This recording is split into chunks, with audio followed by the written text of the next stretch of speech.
ধ্বংস হোক সেই ব্যক্তি যে রমজান মাসকে পেয়েছে কিন্তু রমজান মাসে ইবাদত করে তার গুনাহ মাফ করাতে পারেনি। নবী সাল্লাল্লাহু আলাইহি ওয়াসাল্লাম বলেছেন আমিন। সামনে আসন্ন রমজান আমাদের সামনে, আমরা আল্লাহর কাছে দোয়া করি আল্লাহ পাক আমাদের সবাইকে রমজানে পৌঁছে দিন এবং সেখানে বেশি বেশি ইবাদত বন্দেগী করার মধ্য দিয়ে গুনাহগুলোকে মাফ করার তৌফিক দান করুন। কিছু কাজ আমাদের এখন থেকে করা উচিত, যেমন রমজানের প্রস্তুতি নেওয়া উচিত মানসিকভাবে। শুধুমাত্র খাওয়া পানাহার ত্যাগ করা, স্ত্রী সহবাস ত্যাগ করার নামই কিন্তু সওম নয়। আল্লাহ পাকের সমস্ত নিষেধগুলো বর্জন করার নাম কিন্তু সওম। না খেয়ে থেকে কেউ যদি মিথ্যা কথা বলে, রোজা অবস্থায় কেউ যদি মিথ্যা কথা বলে, মাপে কম দেয়, গীবত করে, সুদ খায়, জেনা করে, দুর্নীতি করে, তার কি রোজা হবে? ওলামায়ে কেরাম যে কারো কাছে গিয়ে ফতোয়া নিয়ে নেন, যে কোনো মাযহাবের ওলামায়ে কেরামের কাছে ফতোয়া নিয়ে নেন, তারা বলবে রোজা হবে না। সওম এর নাম। মানসিক প্রস্তুতি নেওয়া দরকার যে রমজান আসার আগেই আমি যে খারাপিগুলোর মধ্যে লিপ্ত আছি একটা একটা করে ছেড়ে দিন ইনশাআল্লাহ।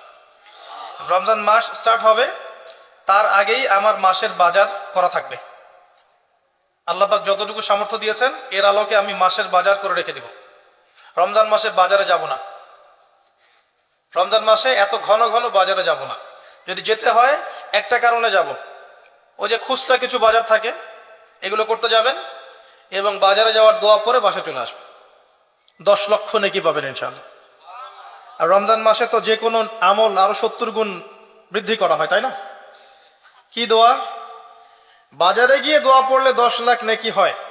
যেই বাজার সম্পর্কে নবী সাল্লাল্লাহু আলাইহি ওয়াসাল্লাম বলেছেন এটা সবচেয়ে নিকৃষ্ট জায়গা আল্লাহর কাছে, আর মসজিদ সবচেয়ে উৎকৃষ্ট জায়গা, তাই না? সবচেয়ে নিকৃষ্ট কেন? কারণ বাজারে গেলে মানুষ আল্লাহকে ভুলে যায়। খেয়াল করে দেখবেন বাজারে গেলে মানুষ আল্লাহকে সাধারণত ভুলে যায়, দুনিয়াবি কাজে মানুষ বেশি ব্যস্ত হয়ে যায়। এই যে আমরা আল্লাহওয়ালা মানুষের সোহবতের কথা বলি, এটা এই কারণে যে তারা আপনাকে আল্লাহর কথা স্মরণ করায় দিবে। এই কারণে সোহবত ইম্পর্টেন্ট, গুরুত্বপূর্ণ। বাজারে গেলে দুনিয়াদার মানুষের সোহবতে আপনি দিন ভুলে যাবেন, আল্লাহকে ভুলে যাবেন। ওই সময় যদি কেউ আল্লাহর কথা স্মরণ করে এই দোয়াটা পড়ে 10 লক্ষ নেকি হবে ইনশাআল্লাহ তাআলা। দোয়াটা কি? আমার সাথে পড়েন, লা ইলাহা ইল্লাল্লাহ ওয়াহদাহু লা শারীকা লাহ লাহুল মুলক ওয়া লাহুল হামদ ইউহয়ী ওয়া ইউমীত ওয়া হুয়া হাইয়ুন লা ইয়ামুত বিয়াদিহিল খায়রু কুল্লুহু ওয়া হুয়া আলা কুল্লি শাইইন কাদির। খুব কঠিন। এই যে ফিজিক্স পড়েছেন না, physics, chemistry, biology, medical science, বিবি, এমবিএ, ডক্টরেট, বিসিএস কোচিং, কত কি করেছে। এখানে এর চেয়ে কঠিন পড়া পড়তে হয় নাই? সম্ভব। এগুলো সম্ভব না, এগুলো অবশ্যই করা উচিত। চেষ্টা থাকলে আল্লাহ পাক তৌফিক দেবেন ইনশাআল্লাহ তাআলা। তো রমজানের আগেই বাজার করে ফেলেন, ঈদের বাজার পারলে আগে করে ফেলেন। স্পেশালি বাড়ির মা বোনদের দিকে খেয়াল রাখবেন, এই যে ঈদ আসলে যেন এত বেশি বাজারে না যায়। ঈদটা কাদের জন্য? যারা রমাদান মাসে পরিপূর্ণরূপে সওম পালন করবে, আত্মশুদ্ধি অর্জন করবে, তাদের জন্য ঈদের খুশি। ক্বাদ আফলাহা মান তাযাক্কা ওয়া যাকারা ইসমা রাব্বিহি ফাসাল্লা। কাদের জন্য? যারা সারা রমজান জুড়ে নামাজ পড়ে নাই, তারাবি আদায় করে নাই, তিলাওয়াত করে নাই, সেহরিতে খেয়েছে 10টা আইটেম, ইফতারে 20টা আইটেম, এদের জন্য রমজান। রমজান মাসেও দুর্নীতি ছাড়তে পারেনি, সুদ ঘুষ ছাড়তে পারেনি, জেনা করেছে, ব্যভিচার করেছে, ঘুষ খেয়েছে, মানুষের সম্পদ আত্মসাৎ করেছে, এদের জন্য রমাদান। রমাদান আসলেই দেখবেন বাজারে পণ্যের দাম বাড়িয়ে দেওয়া হয়। কি জন্য ভাই? এই কাজটা কি গভর্নমেন্ট করে? ব্যবসায়ীরা করেন। কেন করেন? রমজান মাসে আপনার সুযোগ, আপনি মানুষকে কম দামে খাওয়ালে আল্লাহ আপনাকে অফুরন্ত নেকি দিবেন ইনশাআল্লাহ।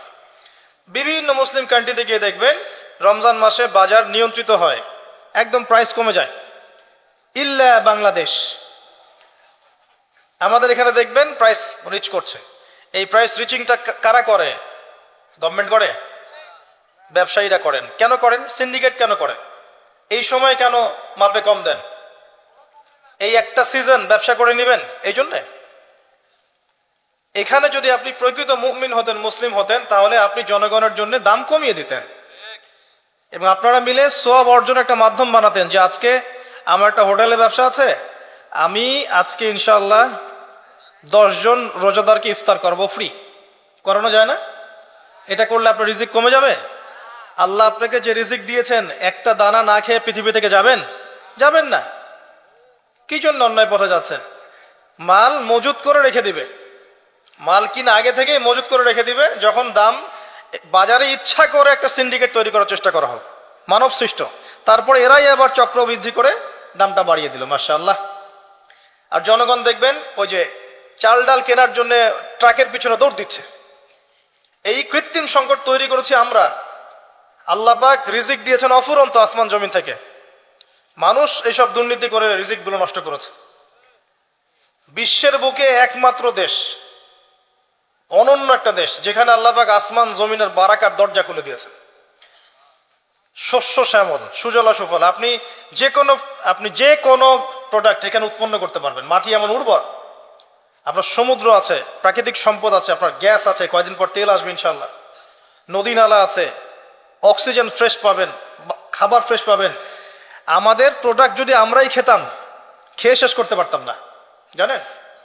আর যদি আমরা ঠিকঠাক মতো আমাদের এই প্রোডাক্টগুলোর হক আদায় করতাম, মাপে কম না দিতাম, মানুষের ভালো চিন্তা করতাম, নিজের স্বার্থ কম চিন্তা করতাম, এবং টাইম টু টাইম জাকাত দিতাম, আমাদেরকে ওয়ার্ল্ড ব্যাংক থেকে লোন নিতে হতো না। আমার কথা বুঝতে হলে ইকোনমিক্স বুঝতে হবে। এই লোন শোধ করতে আমাদেরকে সুদ দিতে হয়, এবং এটা সরকারের পক্ষে হিমশিম খেতে হয়, কষ্টকর হয়ে যায়।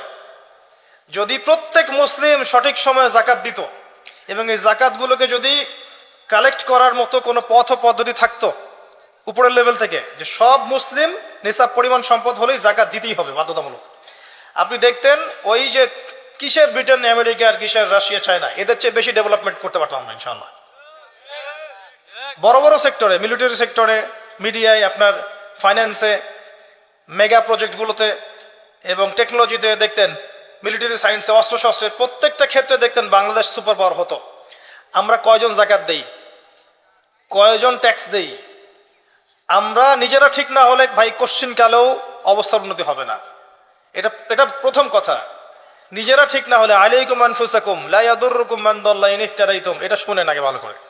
নিজে ঠিক না হলে কখনো আমরা মাথা তুলে দাঁড়াতে পারবো না। আমরা যখন অন্যের কাছে লোন নেই, তখন তারা আমাদের সাথে এমনভাবে বিহেভ করে, মনে আমরা ওরা দাস মনে হচ্ছে, আমাদের কিনে ঠাট্টা মশকরা করে। এগুলো সব মিডিয়া আসে এখন। আমরা যদি সঠিকভাবে জাকাত দিতাম, সিন্ডিকেট না করতাম, দুর্নীতি না করতাম, আল্লাহকে ভয় করে চলতাম, বিশ্বাস করেন আল্লাহ পাক এত চমৎকার একটা ভৌগোলিক অবস্থা আমাদেরকে দিয়েছেন আমাদের দেশকে, যে এমন কোনো বিষয় নাই যেটা আল্লাহ পাক এখানে দেন নাই। প্রত্যেকটা জিনিস, 5টা মৌলিক বিষয় লাগে না? খাদ্য, বস্ত্র, বাসস্থান, শিক্ষা, চিকিৎসা। কোনটা নাই বলেন তো? এটা কিন্তু আল্লাহ দ্রোহী মানুষদের কারণে হয়নি। আল্লাহওয়ালা মানুষরা এখানে আছেন বলে এটা হয়েছে। এখানে অগণিত ওলামে কেরাম এসেছিলেন, পীর বুজুর্গ এসেছেন, শায়েখ এসেছেন, আধ্যাত্মিক মানুষ এসেছেন। এই জমিনটা কিন্তু পবিত্র। ইতিহাস পড়ে দেখেন, এই জায়গার ইতিহাস পড়ে দেখেন, বহু আল্লাহওয়ালা মানুষ এসেছেন, দিন প্রচার করেছেন, চলে গেছেন। এখনো অফুরন্ত আল্লাহওয়ালা মানুষ আনাচে কানাচে পড়ে আছে এই দেশে। দোয়া করেন তারা, সবার জন্য দোয়া করেন, সবার ভালো চান, কল্যাণ চান, আল্লাহ পাক বারাকা দেন। বাকি যেটা নষ্ট করা সেটা আমরা করি, এটা আল্লাহ পাক করেন না। যহরাল ফাসাদু ফিল বাররি ওয়াল বাহরি বিমা কাসাবাত আইদিন নাস। জলে স্থলে যত বিপর্যয় ছড়িয়ে পড়েছে, এটা মানুষের হাতের কামাইয়ের কারণ, আমাদের কারণে। যাই হোক, একটা পয়েন্ট থেকে আমি অন্যদিকে চলে গেছি। রমজান মাসে মানুষকে খাওয়ান, কমায় দেন, দাম কমায় দেন, মানুষকে খাওয়ান। ব্যবসায় বাজার কৃত্রিম সংকট তৈরি করবেন না। আল্লাহর ওয়াস্তে আপনি একটা হোটেলের মালিক হলে 10টা মানুষকে ইফতার করান। আপনি একটা কাপড়ের দোকানের মালিক, আপনি প্রতিদিন একটা করে কাপড় এমন কাউকে হাদিয়া দিতে পারেন যার কাপড় কেনার সামর্থ্য নাই। রমজানে মানুষ ইবাদত করার জন্য মুখিয়ে থাকে, আর আমরা এই সময় নিজের আখের গোছানোতে ব্যস্ত থাকি। এটা ঠিক না। জাকাত যাদের ফরজ হয়ে গেছে, রমজান মাসে ক্যালকুলেট করেন, জাকাত দিয়ে দেন। এবং যদি পারেন সামাজিকভাবে কালেক্ট করেন, রাষ্ট্রীয়ভাবে কালেক্ট করেন। যদি পারেন সংগঠন আছে না, ছোট ছোট অ্যাসোসিয়েশন, এগুলো দিয়ে কালেক্ট করেন, সবার মাঝে বিলান। যেখানে উপযুক্ত খাতে মিলান, ইকোনমিক সিস্টেমটা সুন্দর হবে। এমনও মানুষের কাজ মানে মানুষকে জাকাত দেওয়া জায়েজ আছে যে অমুসলিম, কিন্তু আমরা চাচ্ছি সে ইসলামের সৌন্দর্য দেখে ইসলাম কবুল করুক। বল মুআল্লাফাতি কুলুবুহুম, একটা খাত আছে, 8টা খাতের একটা খাত। আমরা কখন এই কাজটা করেছি? কিন্তু দেশের আনাচে কানাচে মানুষ, এক শ্রেণীর মানুষ মুসলিমদেরকে খ্রিস্টান বানাচ্ছে। এই খবর আছে আপনার? খবর পাবেন না, কারণ তারা আমাদের মতো আবেগী না, আমাদের মতো বোকাও না। কেন আমরা আবেগী, কেন বোকা? মনে করেন কিছু একটা করলাম, একদম ভিডিও করে ছবি তুলে সারা মিডিয়া অনলাইন ফাটায় ফেলায় যে আজকে আমি একটা কাজ করেছি। আজকে যে ব্যক্তিটা খ্রিস্টান হয়ে গেছে এ কিন্তু অনলাইনে আসে নাই, যে ওকে খ্রিস্টান বানিয়েছে সেও পোস্ট দেয়নি এই যে আমি আজকে একজনকে খ্রিস্টান বানালাম, দিয়েছে? এই জায়গায় বুদ্ধিবৃত্তিক পার্থক্য আছে আমাদের সাথে ইসলামের শত্রুদের। আমাদের মরক্কো থেকে ইন্দোনেশিয়া পর্যন্ত দেখবেন ইসলামিক কান্ট্রি, একটা চেইনের মতো, সবাই মুসলিম কান্ট্রি। অস্ত্র শক্তি, গভর্নমেন্ট, জনগণ সব আমাদের মুসলিম। এর মাঝখানে একটা কান্ট্রি দেখবেন ইসরায়েল, সবার ঘুম হারাম করে রেখে দিয়েছে। বুদ্ধিভিত্তিক ভাবে ওদের সাথে আমরা হেরে গেছে। বিগত 100 বছর ওরা যেসব জায়গায় উন্নতি করেছে, ওরা এত মানুষকে ফুটিয়ে বেড়ায়নি যে আমি এটা করেছি, আমি এটা করেছি, আমি এটা করেছি। বুদ্ধিভিত্তিক পার্থক্য দেখেন। ইভেন মানুষ জানেও না তার কাছে কতগুলো পারমাণবিক অস্ত্র আছে, কেউ জানে না, কেউ জানে না। তো এই যে একটা বিষয়, আমরা মানুষকে দেখাতে বেশি পছন্দ করি। আমাদের উচিত ইসলামকে ভিতর থেকে, গোড়া থেকে শক্ত করা। আল্লাহ দেখিয়ে দিবেন, যখন শক্ত হয়ে যাবে আল্লাহ দেখিয়ে দিবেন ইনশাআল্লাহ। আর আইওয়াশ করে, শোডাউন করে আদতে কোনো ফায়দা হয় না। আল্লাহ পাক আমাদেরকে বোঝার তৌফিক দান করুন, আমিন। রমজান মাসে এই কাজগুলো করেন। আমি এখানে একটু সময় নিচ্ছি, কারণ আসন্ন রমজানে আমরা এমনভাবে কাজে লাগানোর চেষ্টা করব রমজান মাসটাকে ইনশাআল্লাহ, যাতে করে এই মাসটাতে আমরা আমাদের পুরো জীবনের গোনাগুলো মাফ করাতে পারি। প্রথম কাজ 5 ওয়াক্ত সালাতে অভ্যস্ত হওয়া। রমজান মাস শুরু হয়ে গেলেই প্রথম দিন থেকেই কিন্তু আপনি 5 ওয়াক্ত নামাজে যেতে পারবেন না জামাতে, যদি আপনি এখন থেকে জামাতে অভ্যস্ত না হন। তাই এখন থেকে প্রস্তুতি। রমজান মাসেই গিয়ে আপনি জাকাত ক্যালকুলেট করতে পারবেন না, এখনই আপনি সম্পদের হিসাব করেন, ওলামায়ে কেরামের কাছে যান, জাকাতের হিসাব করেন। এমনকি আপনি এটাও করতে পারেন, আপনার সম্পদের যে মিরাস আছে, মিরাস বন্টন, এটা এখন থেকে জেনে নিয়ে সেভাবে বন্টন করা শুরু করেন। এটা একটা সমস্যা আমাদের দেশে, আমাদের মুসলিমদের মাঝে। মানুষ মারা গেলে সম্পত্তি নিয়ে কাউয়া কাচাল শুরু হয়, তাই না? জীবিত অবস্থায় কেন বন্টন করছেন না? ওই যে কয়দিন আগে দেখলেন না, ব্যাংক কর্মকর্তা একজন মারা গেল, ফেসবুকে দেখেছেন? দাফন করতে দিচ্ছে না, 2 ছেলে ঝগড়া করছে, দলিল নিয়ে বসে আছে। সুবহানাল্লাহ, মানুষের টাকায় তার কাফন কিনে দাফন করা হলো। জীবিত থাকতেই সম্পত্তি বন্টন করে দেয়, যার যার হক তাকে তাকে দিয়ে দেন, নিজের হক আল্লাহর কাছে চান, আপনি সুখে থাকবেন। কারণ আমি বারবার বলি, মানুষ মানুষের অবস্থানকে ভালোবাসে, মানুষ মানুষের অবস্থানকে ভালোবাসে। আজকে আপনার অবস্থান ভালো, আপনাকে সবাই ভালোবাসছে, ঠিক আছে, কিন্তু আপনি যদি তাদেরকে তাদের প্রাপ্য না দেন, আপনার ইন্তেকালের পর তারা আপনার কথা নাও স্মরণ করতে পারে। আল্লাহকে ভালোবাসেন, আল্লাহর সন্তুষ্টির জন্য যার যার হক তাকে তাকে দিয়ে দেন, নিজের হক আল্লাহর কাছে চেয়ে নেন, আপনি সুখে থাকবেন ইনশাআল্লাহ। তো এই কাজগুলো রমজান আগেই করে ফেলেন, বাজার ঘাট করে ফেলেন। এটা আমি টিপস দিচ্ছি এই কারণে, বাজারটা অনেক বেশি সময় নষ্ট করবে আপনার। রমজান মাসে অনেক বেশি সময় আপনার বাজার খেয়ে ফেলবে। এই যে 1-1.5 মাস বাকি আছে, এখন থেকে কোরআন পড়া শিখে নেন। 1.5 মাস সময় লাগবে না ইনশাআল্লাহ, যদি আপনি আলেমের কাছে মাদ্রাসায় গিয়ে কোরআনের তেলাওয়াতটা শেখেন।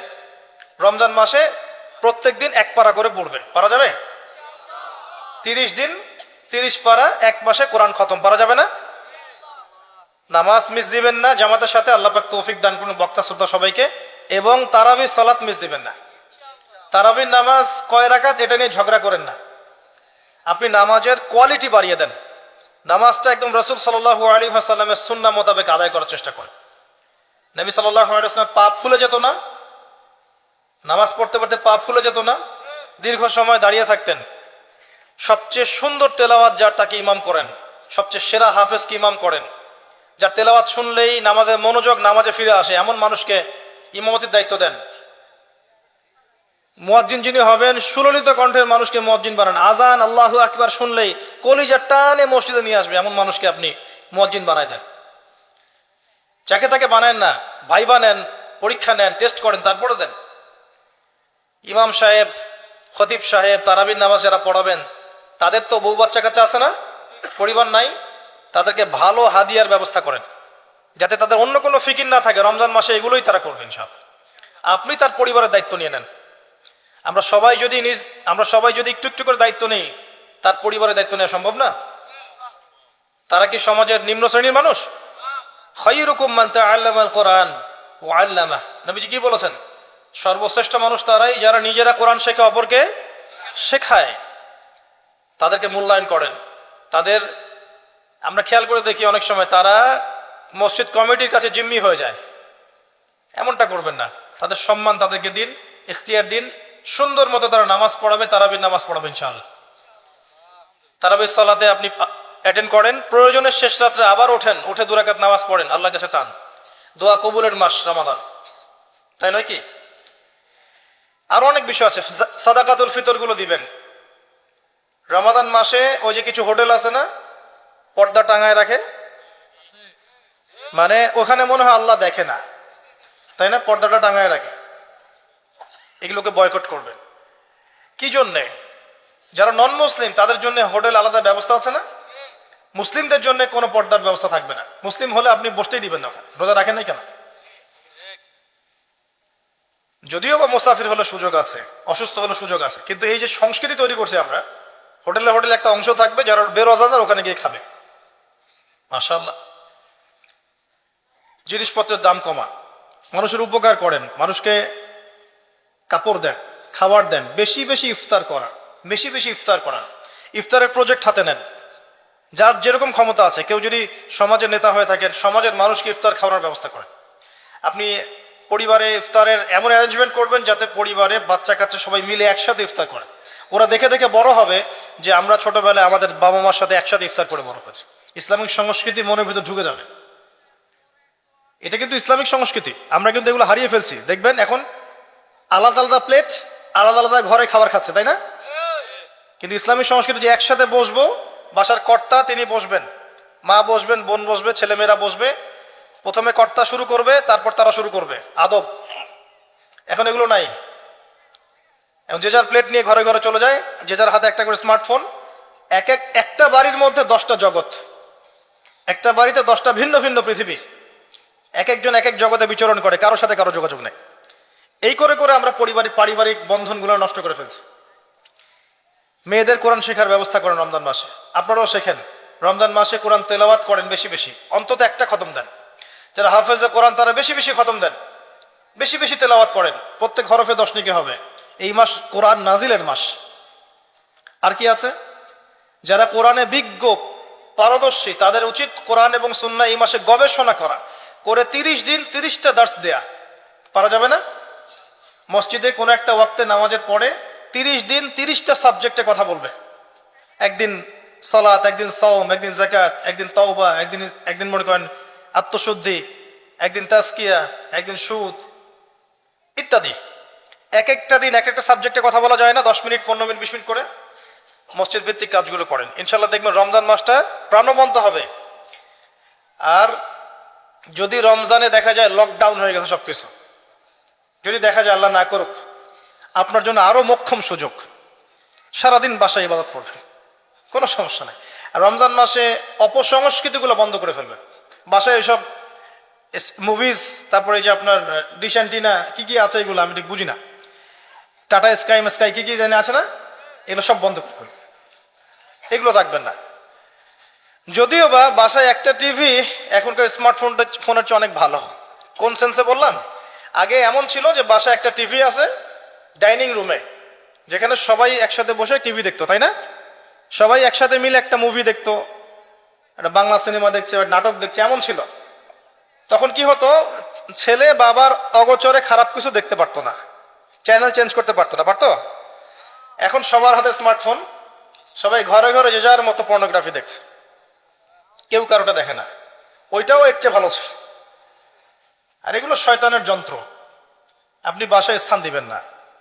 রমজান মাসে তো মোটেই না। আল্লাহ পাক আমাদেরকে আসন্ন রমজানে পৌঁছে দিন এবং আমরা দোয়া করি আল্লাহ পাক রমজানটাকে আমাদেরকে সর্বোচ্চ এফোর্ট দিয়ে কাজে লাগানোর তৌফিক এনায়েত করুন, আমিন। নবীজি বলেছেন সাল্লাল্লাহু আলাইহি ওয়াসাল্লাম, রমাদান মাসকে পেয়েছে, নিজের গুনাহ মাফ করাতে পারলো না, তার জন্য ধ্বংস। আমরা যেন ওই কাতারে না পড়ি, আল্লাহ পাক আমাদেরকে হেফাজত করুন, আমিন। তৃতীয় সিঁড়িতে তিনি তখন বলছেন সাল্লাল্লাহু আলাইহি ওয়াসাল্লাম, ধ্বংস হোক সেই ব্যক্তি যার সামনে আমার নাম উচ্চারণ করা হয়েছে, সে আমার নাম শুনে দরুদ পড়ে নাই।